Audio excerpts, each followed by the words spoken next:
I, female 29, cheated on my husband, male 32. I got pregnant and had miscarriage.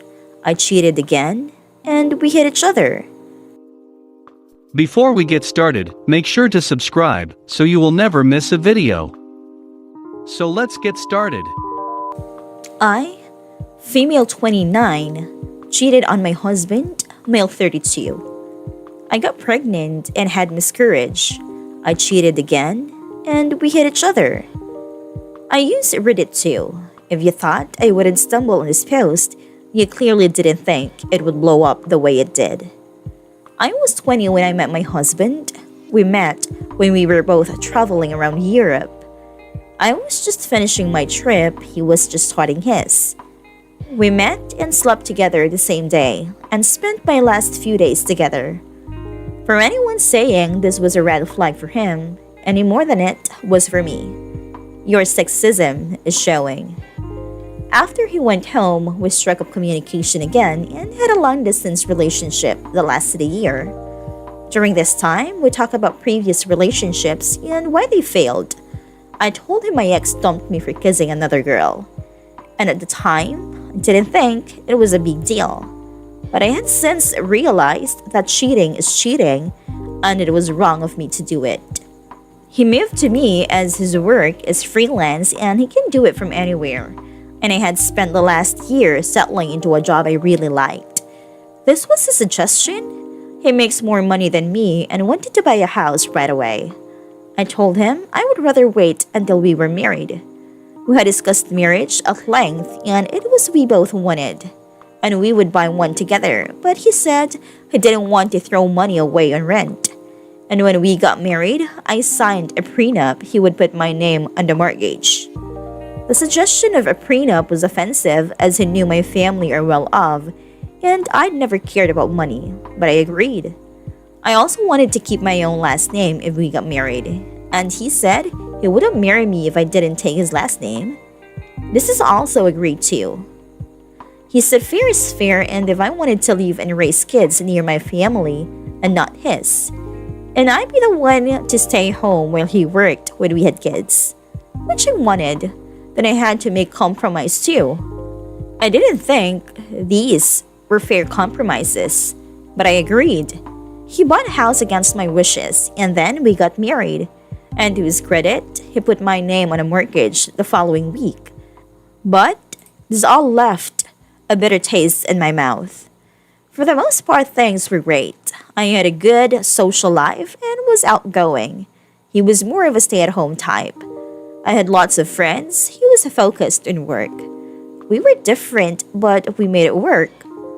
One of them, the man I worked with, expressed an interest, even knowing I was married, and I told him no.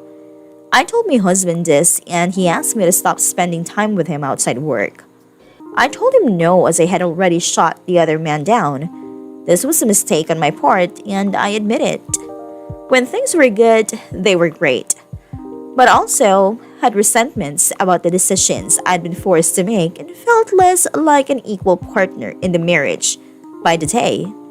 He bought a dog without my consent. When we were long distance, I told him I wanted the dog, but that I wanted to wait until we had kids so they could bond together. He claims I never mentioned this last part. He says I didn't. I say I did. He claimed it was a surprise for me and that I was ungrateful for kicking up a fuss. So the dog stayed. I've never been great communicating and prefer my own space when things go bad. So instead of talking about these issues, I let them fester and spent more time with my friends, including the guy from work. My husband was overprotective and asked me to check in with him if I was out late and asked me not to stay out at night, even when I was staying at a female friend's house. I am not the apron and dishwashing type of woman. I have always valued my freedom. These arguments drove a wedge between us, and I made a terrible decision. I was drunk and slept with a guy from the office. I came home after and slept on a couch and cried all night.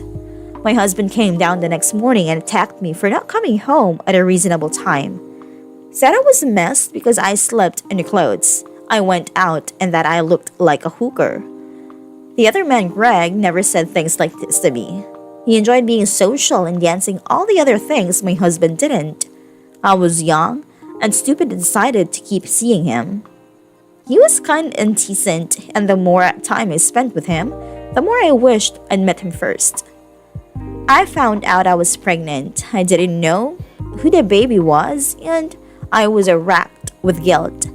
I told Greg the day I found out. He told me to get an abortion, that he didn't want to get caught up in the middle of raising a kid with a married woman. This was the moment when the affair ended. I told my husband a week later. He didn't have to pry the truth out of me like he said in his post. A couple of months and he saw me upset, and I told him. He flew home without telling me and ignored my calls.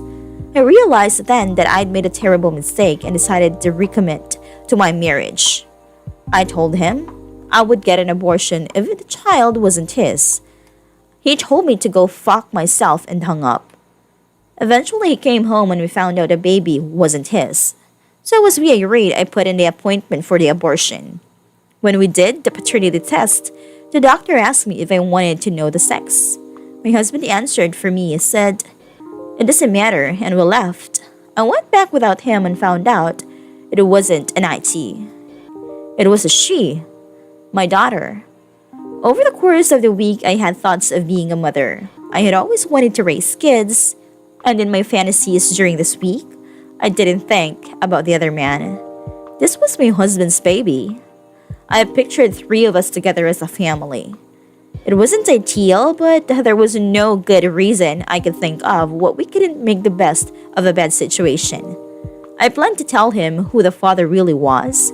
I was panicked and told him it was a one-time thing. Well, I was away for the weekend, and I would quit my job.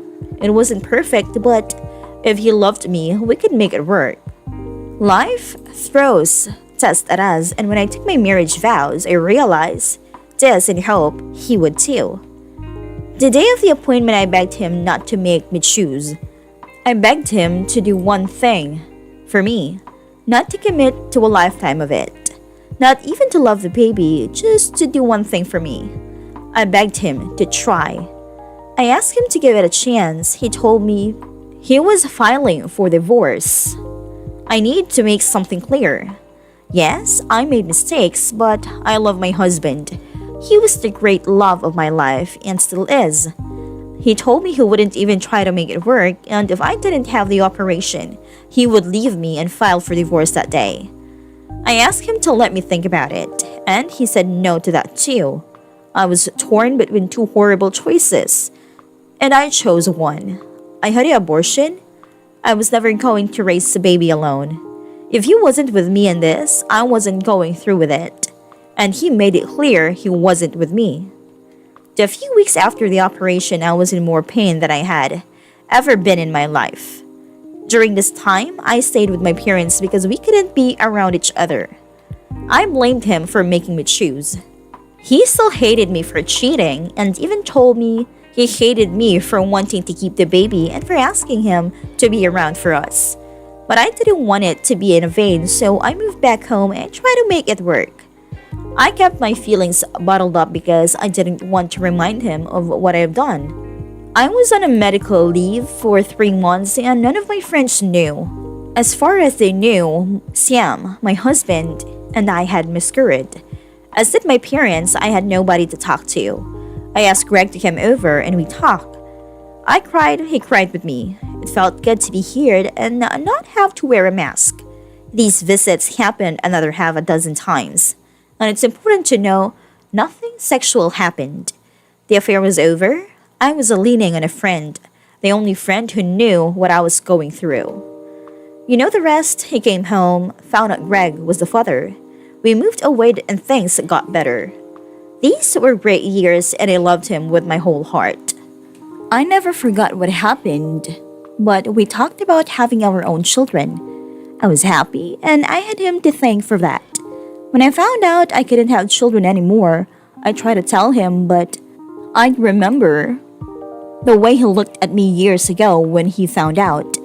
The names he called me, I thought of how much he loved me and I didn't want to ruin That by telling him I could never give him children because of my betrayal. I reached out to Greg. I found out he'd moved away from our hometown too, and was only a few hours' drive away. He is married now, but I wasn't looking to start anything back up. Only to talk. He told me I should tell Sam. I couldn't. We agreed to meet and took the day of work. We met halfway and we slept together. We agreed it would be a one-time thing, and both went back to our partners. To anyone who wants to call me a whore, I know it was wrong. But life isn't black and white. I don't regret anything. I love them both, and for better or worse, they will both always be a part of what makes me who I am today. I got drunk and told Sam everything. I was hurt and cruel to him and told him I wasn't sorry I met up with Greg. He called me a whore again and told me he was glad I gave up the baby. I slapped him. He slapped me back. I don't resent him at all for hitting me.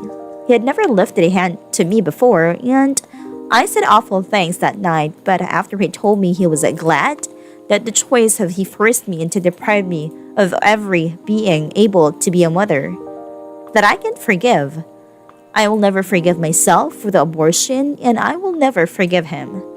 The difference is he gets to move on and have a family, and I never will. I'm back home with my parents now, and I've been spoken to divorce lawyers too. They say a prenup doesn't mean anything anymore, but I'm not going to take anything away from you. I just want it to be over too, so maybe we can both find some peace.